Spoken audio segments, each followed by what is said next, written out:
안녕하세요. 저는 서울에 사는 30대 후반의 남자입니다. 제가 이렇게 여기에 사연을 올리게 된 이유는 제게 사랑이 뭔지 알려주신 분들 때문입니다. 저는 태어나는 순간부터 불행을 달고 태어난 사람 같다는 생각을 했었어요. 그렇게 생각할 수밖에 없었던 게 어릴 때부터 부모님에게 버림을 받았었거든요. 살면서 지금까지 단 한 번도 저희 친부모님을 실제로 뵌 적이 없어요. 그리고 저와 함께 있던 사람들이 나중엔 늘 제 곁을 떠났었거든요. 저는 기억도 못하는 아기 시절 때부터 보육원에서 원장님 손에 자랐어요. 그래도 다행인 점은 저희 원장님이 되게 착하고 인자하신 분이셨어요. 정말 한 사람 한 사람을 자기 친자식처럼 보살펴 주셨었죠. 저랑 유일하게 동갑이었던 아이가 있었는데 제가 4살 되던 해에 만나서 6살이 되던 해까지 늘 저와 둘이서 붙어 다니다가 다른 가족을 만나서 떠나버렸어요. 저는 어차피 다들 새로운 가족을 만나 떠날 거라는 생각에 보육원에 같이 지내던 다른 애들과 어울리지 않았고 운동장에서 혼자 애꿎은 모래만 괴롭히면서 놀았어요. 저희 보육원에 일주일에 2번 정도 봉사를 하러 오시던 한 아주머니 부부가 있었어요. 그리고 늘 그 부부를 따라오던 어린 여자아이가 한 명 있었죠. 그 아이는 항상 아주머니 뒤에 있어서 아주머니 다리 틈 사이로 고개만 빼꼼 내밀고 있었어요. 저는 평소처럼 혼자서 나뭇가지를 들고 모래를 파면서 놀고 있었습니다. 어쩌다 여자아이랑 눈이 마주치게 됐는데 그 아이가 저를 보더니 해사하게 웃더라고요. 정말 만화 속에 나올 법한 예쁘장한 아이가 웃어주는데 그 모습이 슬로우 모션처럼 보였어요. 저도 모르게 모래를 파고 있던 손을 멈추고 그 아이를 멍하게 보고 있었어요. 봉사가 끝났는지 아이는 아주머니 손을 잡고 보육원을 나가더라고요. 그게 우리의 첫 만남이었어요. 그 뒤로도 아주머니 부부와 함께 그 아이가 저희 보육원에 왔었어요. 올 때마다 늘 그렇듯 아주머니 뒤에 숨어 있더라고요. 그리고 저랑 눈이 마주치면 그때처럼 또 해사하게 웃어줬어요. 어찌나 눈이 큰지 멀리서도 똘망똘망한 눈이 잘 보이더라고요. 그렇게 저희 보육원에 5번 정도 더 왔을 때쯤 여자아이가 눈치를 보면서 슬금슬금 한 발자국씩 제 옆에 오더라고요. 그러더니 가만히 있어서 아무 말 없이 발만 땅에 비비고 있더라고요. 저는 그 아이를 힐끔 쳐다보고 다시 나뭇가지로 모래를 파기 시작했어요. 여기서 혼자 뭐해? 우리 엄마가 만든 빵 진짜 맛있는데 너는 왜 안 먹어? 혹시 빵 싫어해? 우리 엄마가 그러는데 편식하면 안 된대. 빵 안 싫어해. 그냥 입맛이 없어서. 혼자 먹으면 맛없거든. 넌 부모님이랑 같이 먹을 수 있으니까 내 마음 모르지?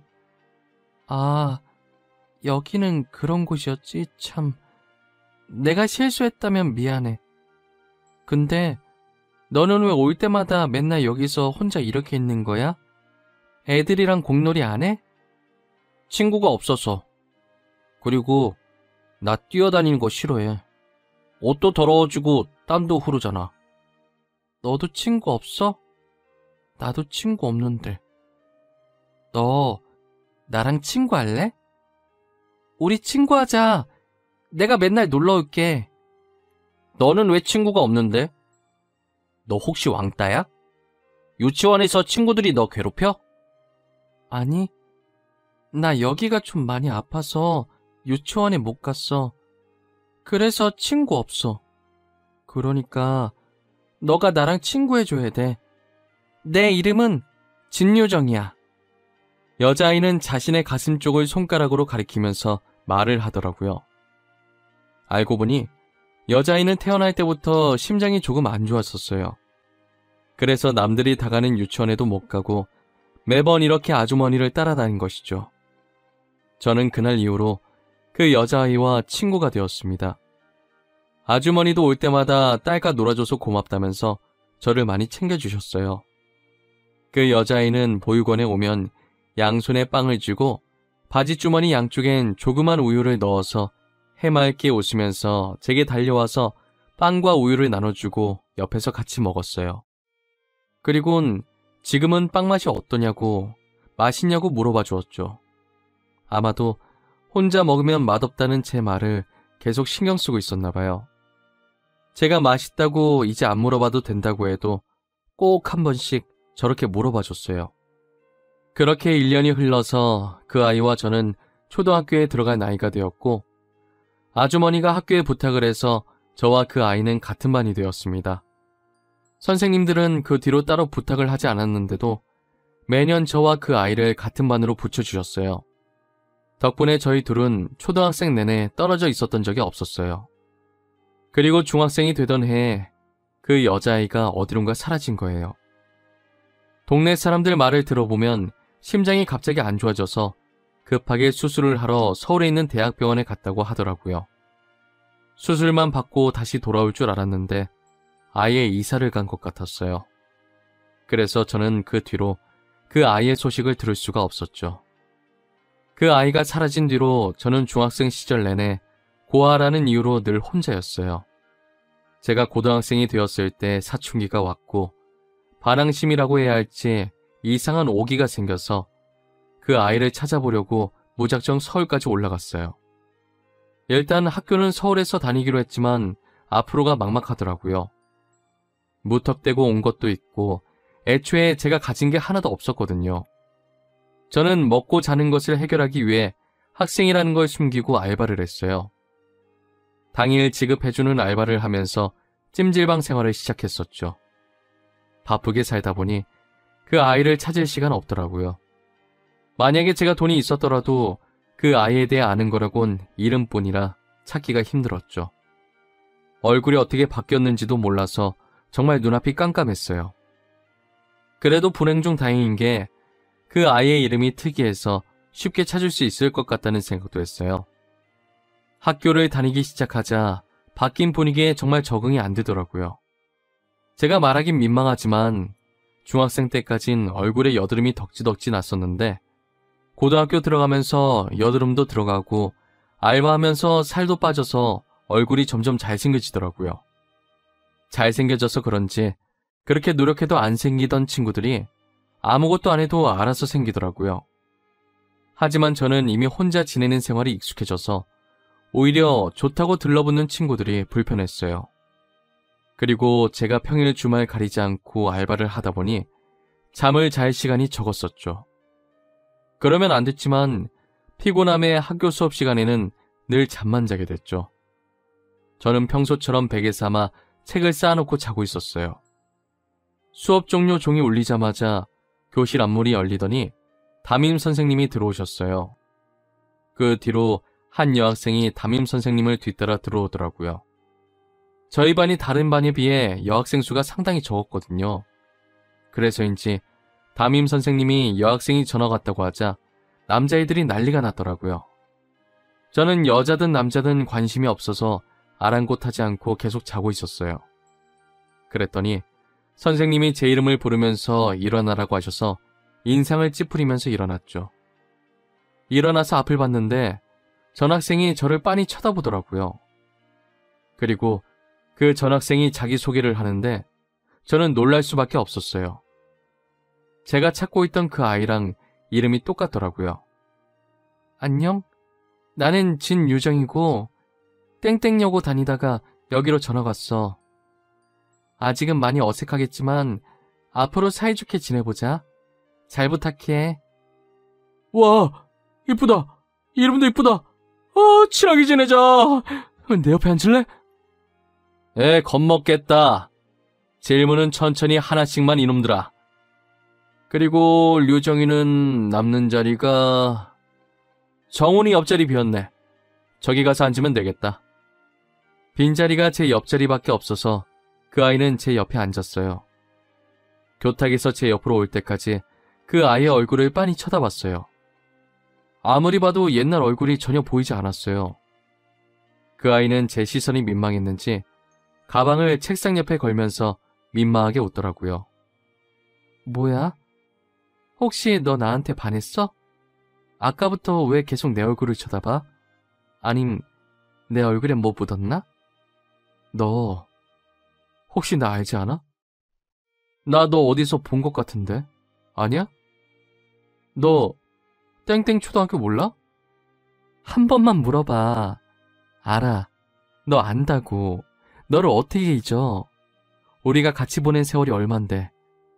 나 너 얼굴 보자마자 알아봤어. 너 맞지? 내가 널 얼마나 찾아다녔는지 알아?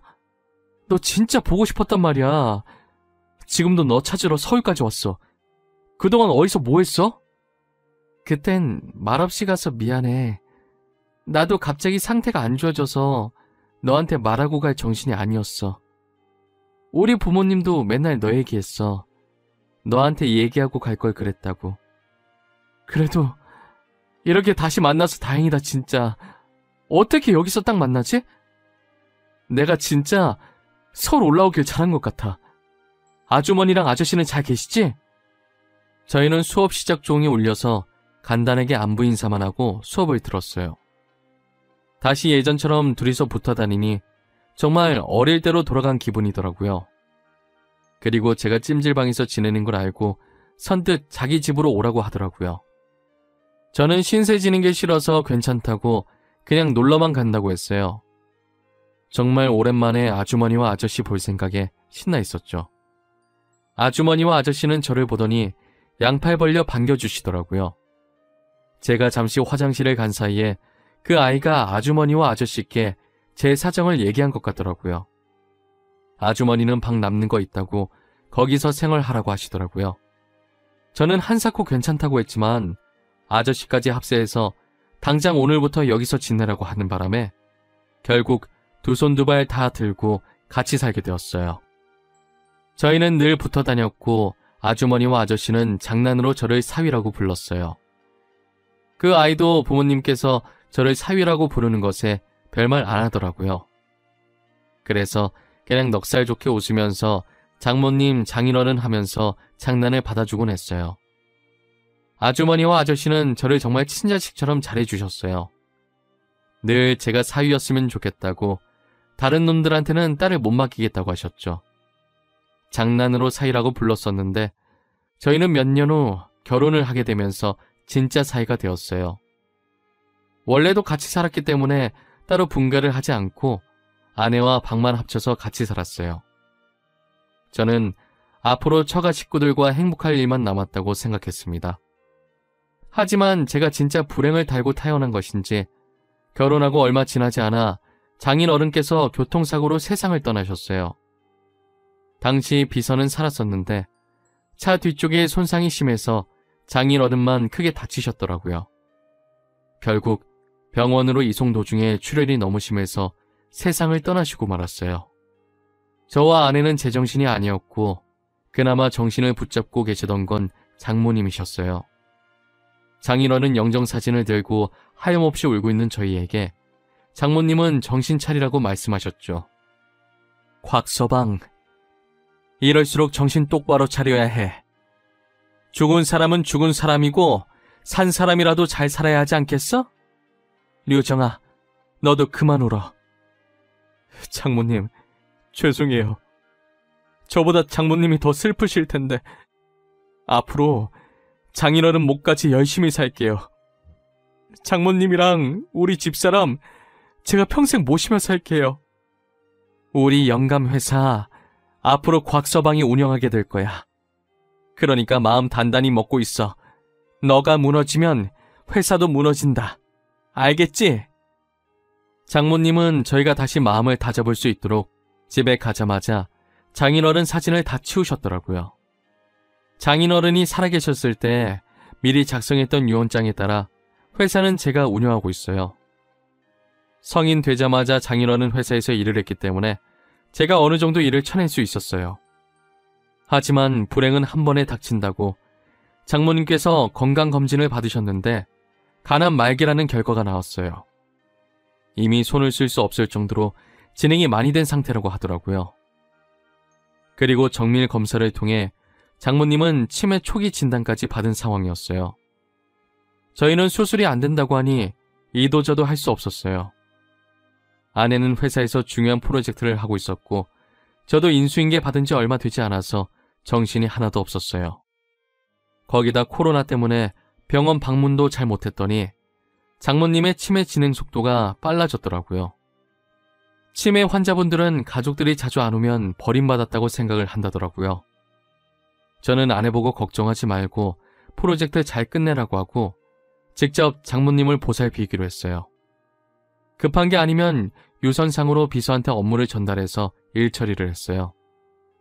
그래도 다른 치매 환자들 보면 난폭해지시는 분들도 계셨는데 저희 장모님은 다른 분들에 비해 되게 온순하신 편이었어요. 장모님은 하루 종일 창밖을 보면서 장인어른만 찾으시더라고요. 저는 차마 이 세상에 없다고 말할 수가 없어서 매번 잠시 어디 갔다고만 했어요.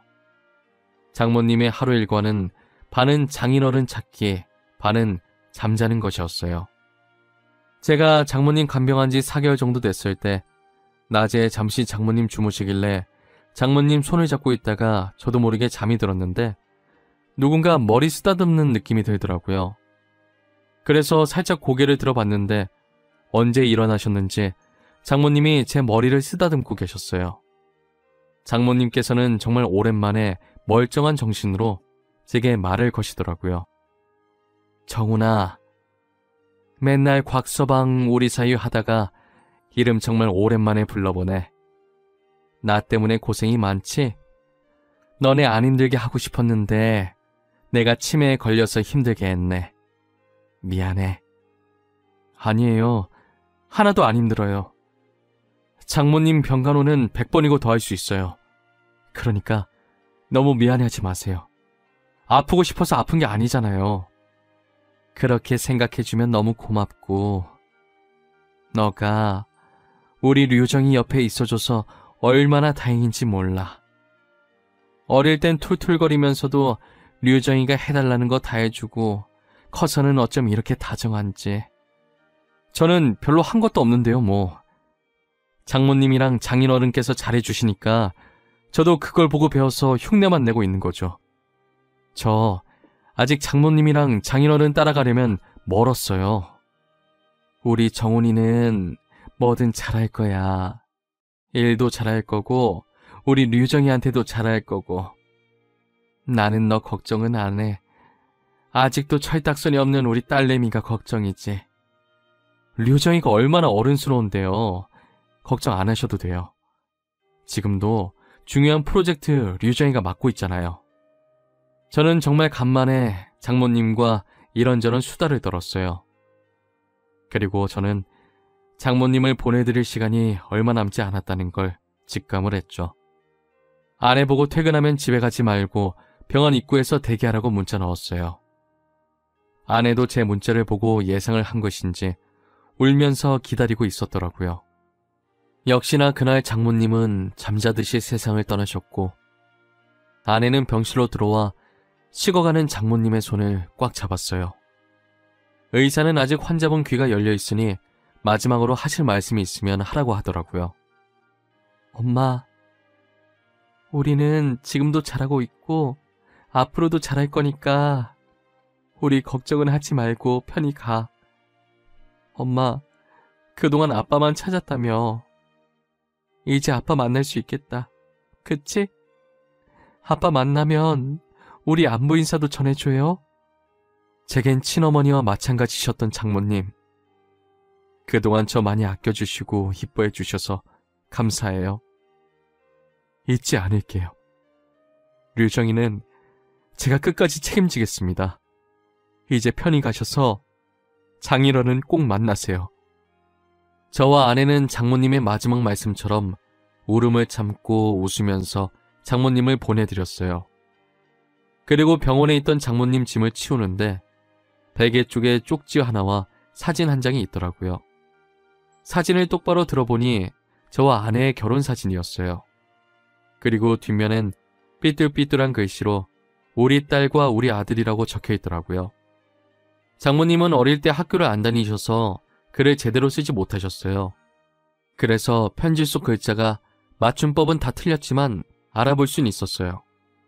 서툴지만 정성이 담긴 장모님의 글씨들은 저를 더 슬프게 만들었어요.